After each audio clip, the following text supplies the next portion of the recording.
biaya yang dibutuhkan. Setiap seksi-seksi itu kan, siapa yang pernah jadi panitia di kegiatan Natalan remaja kan? Nah, veteran pernah jadi seksi apa veteran? Nambahin yang pas Natal ya, pelayanan. Oh, pelayanan. Berarti ini ya sudah terbiasa ya berarti ya. Jadi kan kita mempersiapkan dulu ini ya. Kalau kita mau pelayanan gini, apa yang harus kita siapkan? Kalau kita mau kalau kita ditaruh di seksi konsumsi apa saja yang perlu kita siapkan? Nah, akan kita bahas nanti terkait dengan berpikir komputasional. Di sini ada sama orang tersesat di jalan misalnya, atau kalian mungkin yang benar tersesat di jalan. Bu, rumahnya si ini di mana ya? Ya kan? Otomatis itu ada petunjuk. Nanti di simpang 4 di situ belok kanan dan seterusnya, ya kan? Ya, betul. Nah, kemudian saya tahu 1 minggu itu pengeluaran saya berapa? Ya, pemasukan saya berapa? Apakah saya nombok ataukah saya ada sisa? Kapan dia ada sisa? Apabila yang kita terima itu lebih banyak daripada yang kita keluarkan. Kalau pengeluaran lebih banyak daripada pemasukan kan itu ngutang ya. Ya, Ngutang nanti jangan ngutang luar. Ya. Nah, oke, kalau gitu mari kita bahas apa itu berpikir komputasional. Patli, coba dibaca. Apa itu berpikir komputasional? Berpikir komputasional adalah sebuah pendekatan untuk pemecahan masalah dengan cara yang sistematis dan logis, sehingga solusinya dapat dipahami baik oleh manusia maupun komputer. Iya, sudah didengar tadi? Sudah. Apa yang dibacakan oleh Patli? Sudah. Ya, di situ berpikir komputasional adalah pendekatan untuk memecahkan masalah dengan cara sistematis dan logis. Apa itu sistematis?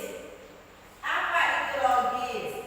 Sistematis itu misalnya hari Senin, Selasa, Rabu, Kamis, berapa pendapatan kita. Pendapatan kita itu kan kalian kalau pendapatan dapat uang saku dari orang tua ya, dari ayah ataupun dari ibu. Misalnya sehari dapat uang saku 10.000, tidak dihitung. Oh, nanti saya harus bisa belanja jangan sampai lebih dari 10.000 supaya kita tidak nombok kan. Ini yang disebut dengan sistematis. Nanti kita hitung dia seminggu saya ternyata menghabiskan uang saku sekian. Kemudian logis. Ya, logis itu ya masuk akal. Ya, kan ada orang yang tidak masuk akal. Saya membeli misalnya beli es harganya 50.000. Es apa itu ya? Yang dibeli 50.000. Es mahal gitu. Kalau es krim mungkin yang gede, boleh lah kalian. Tapi kan di sini ada nggak es krim yang harga 50.000? Tidak ada. Ya. Kemudian apa tujuannya? Supaya kita mendapatkan solusi yang dapat dipahami oleh manusia maupun komputer. Ya, di dalam komputer TIK pernah kalian belajar di informatika ya? Ada itu Excel. Misalnya ini hari Senin belanjanya 55.000, Selasa 5.000. Bagaimana kemudian dijumlahkan?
tinggal dipompa aja kalau banyak kempes. Kemudian yang kedua adalah pengenalan pola. Pola ini pola apa ya polanya? Ya pola bentuknya gitu ya. Di sini kita mencari kesamaan, tren atau keteraturan di antara bagian-bagian masalah yang sudah dipecahkan. Analoginya seperti ini. Saat melihat ramalan cuaca, kita mengenali pola bahwa jika langit mendung dan gelap, kemungkinan akan turun hujan. Itu ya, mengenali pola. Kan kita juga bisa mengenali misalnya kayak sepeda tadi. Kalau dia sudah gini-gini rasanya kita bawa sepeda goyang-goyang. Nah, kemungkinan bannya kempes kan? Iya. Dan dari situ kita sudah paham ya. Dari situ kita sudah paham. Oh, kalau langitnya mendung, mungkin belum hujan. Padahal kan belum tentu. Atau orang kan mendung tak berarti hujan. Tapi kemungkinan besar dia akan turun hujan. Kemudian pilar yang ketiga itu adalah abstraksi. Abstraksi itu adalah berfokus pada informasi yang penting dan mengabaikan detail yang tidak relevan untuk menyelesaikan masalah. Ya, jadi kita fokus ke akar permasalahannya tadi. Kalau gagal kempes ya dipompa. Jangan kita cari yang lain, cari kunci ini, cari kunci apa. Kita cari pompa kan kalau gagal kempes. Nah, di sini analoginya seperti ini. Saat menggunakan peta untuk pergi ke suatu tempat, kita fokus pada nama jalan dan belokan, bukan pada warna bangunan atau jumlah pohon yang ada di sepanjang jalan. Ya enggak? Kalau misalnya dari sini kita mau cari rumahnya Mary, misal nih ya, atau ada rumahnya Selin. Kalau Mary kan lurus aja nih rumahnya. Kalau rumah Selin kan masuk dulu kita. Nah, jadi kita fokus ke jalanannya aja, nggak usah fokus nanti tinggal itu ada berapa rumah ini, rumah warna hijau. Ini kan rumah Patawat ya, yang warna hijau, terus warna apa lagi warna rumahnya warna ini kan enggak ya, lurus nanti ketemu jalan yang di depan kantor desa. Kalau kantor desa kan otomatis ada nama orangnya ya, ada tulisannya kantor desa. Masuk lewat situ di belakang SD, disitulah rumah Selin, kan? Yang paling ditemukan, nggak perlu gitu. Oh, SD itu jumlah pintu kelasnya itu ada 10 misalnya. Kan nggak gitu ya. Yang kita hitung ya fokus ke jalannya, ke desa, SD, di belakang SD, lalu dia rumah Selin. Seperti itu. Cara yang dimaksud dengan abstraksi. Kita tidak cari yang nggak penting. Nanti dia tanya berapa rumah yang penting. Kan kayak gitu ya. Kita tanya kemana? Berapa rumah yang mulai penting? Nggak terlihat tadi. Berapa pokok nanas gue lewatin tadi? Kan enggak ya? Pernah ditanya seperti itu Frankie? Enggak pernah. Jadi ini berpikir abstraksi. Kemudian yang keempat itu adalah algoritma. Algoritma itu adalah merancang solusi dengan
1 dan kelompok 2. LKPD-nya nanti dikerjakan secara berkelompok ya. Tinggal ditulis namanya kelompok 1, anggotanya siapa aja.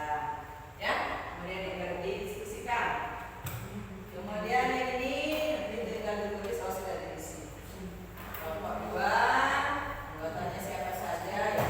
Silakan didiskusikan terkait dengan kasus yang diberikan di situ. Ya, di sini ya. Ada kasusnya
dia berlemah